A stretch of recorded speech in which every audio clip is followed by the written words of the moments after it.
Hello, and thank you for joining me. For me, this is a special occasion because 50 years ago I obtained my very first movie camera. Now, probably some of you are thinking, how is this possible, because I still look so young, but I can assure you it's true. My love of the moving image, and especially the cinema, goes back to when I was at school, and at the tender age of 12 my father presented me with a film strip projector. It looks a bit like a ray gun, but I had hours of fun from this, and of course I bored the pants off of not only my parents but anybody else that came to the house. I formed a strong interest in projection. I liked giving shows. So through the following years I went through a myriad of various hand-cranked machines, all giving me a tremendous amount of pleasure. But eventually I wanted one with a motor. This is because my arm was getting tired. As I was about to leave school, the Palace Devices were advertising for a trainee projectionist. I applied and I got the job. I was really happy about that, because at last I could show films in front of a live audience and be paid for doing it. I have to be honest though, the money wasn't terribly good, but the social life was. It was though you were a part of a family.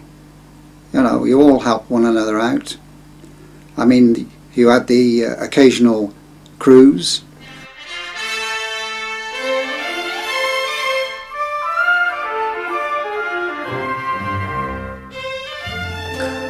But it was the parties that I used to like. They were really something wild, really wild.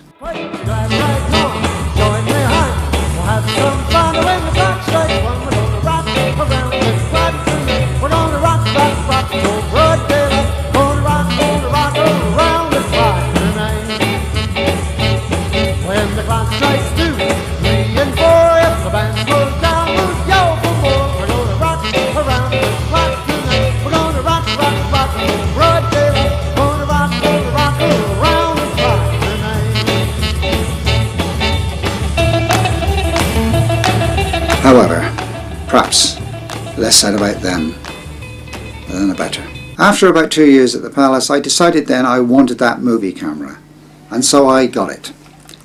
This is it. It's the Pathoscope H.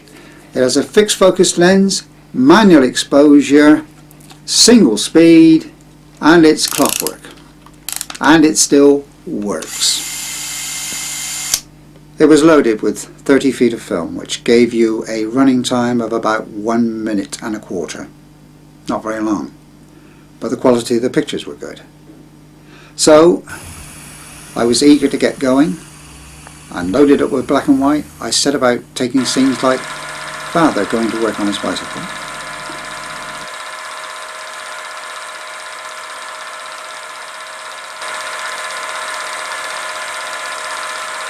mother with the neighbours being absolutely amazed and thrilled that they were being recorded on film.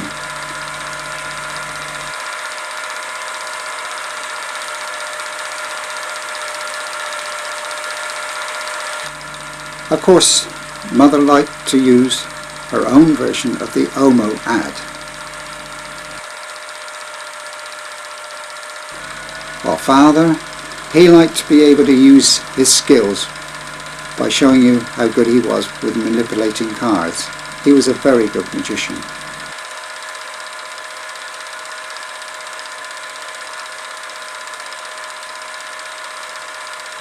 He had one special trick though. He used to like to make Mum disappear.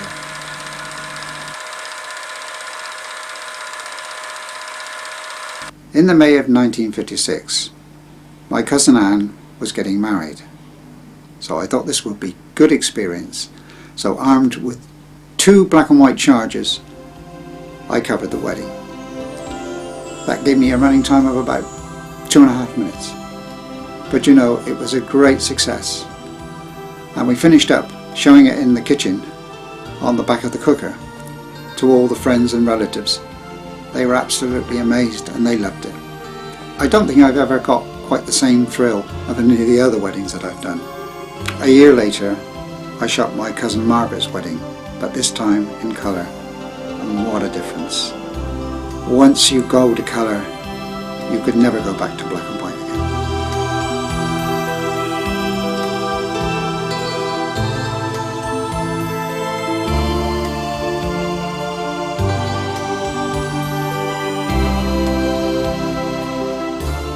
In 1960, the cinema was going through a very bad phase. People were staying home watching television, which meant empty seats in the cinema. So many of them closed. I began to question whether there was a future there anymore. So I made the decision that I would apply for a job at Westinghouse in Chippenham. It's not that anymore, of course. And I stayed there until I retired. And the cinema, well, it's come back, and it's come back in a big way.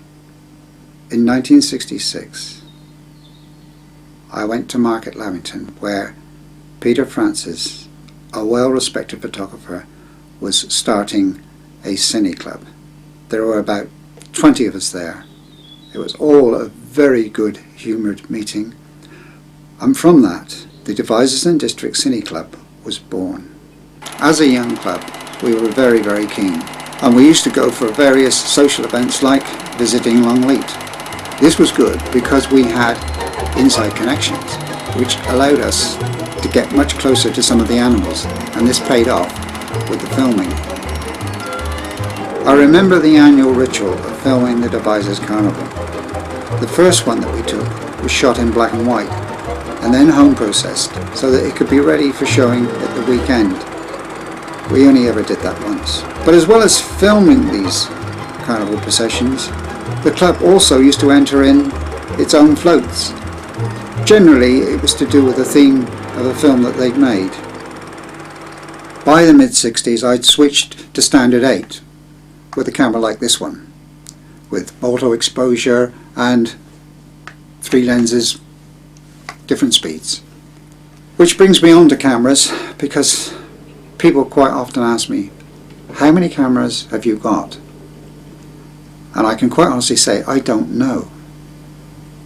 What I can tell you is, I am a camera-holic. Apparently there is no cure. It can only get worse. During the 1970s and early 80s, the club did try its hand at making story films. Some were of folklore, myths and legends type, such as Tom Bolter and the Moonrakers. In passing over Canning's Bridge, a stubborn pony wouldn't budge.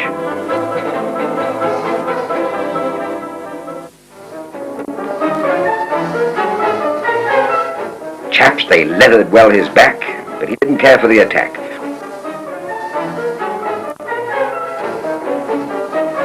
But jibbed and bellowed, shook his mane, and then kicked both chaps right off clean.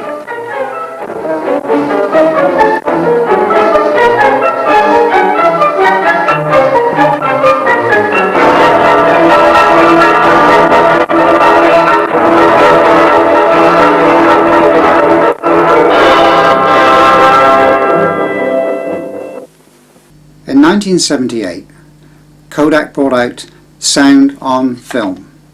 This meant that you used this type of camera, which would take this sound cartridge, and together with the microphone, the camera now had a voice. In other words, when you filmed visuals, you picked up people talking, the thing that the amateur had been waiting for a very long time. And this put an end to the synchronization problems which we'd had before, trying to match up a tape sound with a projector. The club used this system to make a promo video so that people could have a look and see what the club was all about. Here's a clip from it.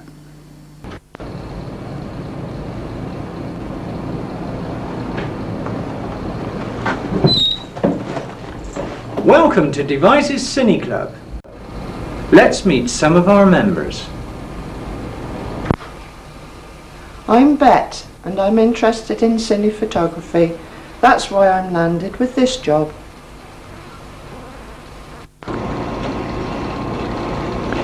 This is John, editing our latest production.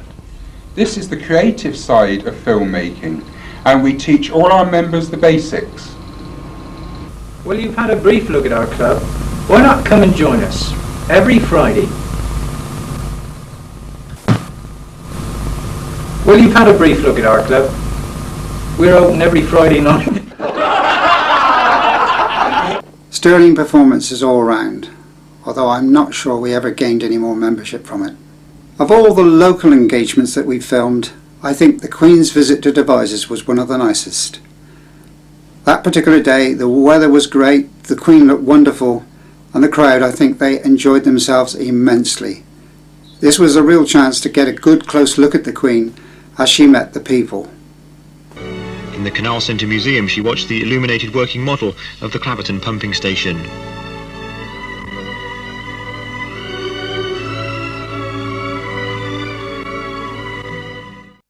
In the late 1970s, a new technology appeared on the horizon. This was the video recorder, which allowed you to record a TV program up to 4 hours long. It was only a matter of time before this device could be coupled up to a video camera, allowing you to shoot pictures in colour complete with sound at a fraction of the cost of film. For the dedicated cine enthusiast, things would never be the same again. The club is now celebrating its 40th anniversary.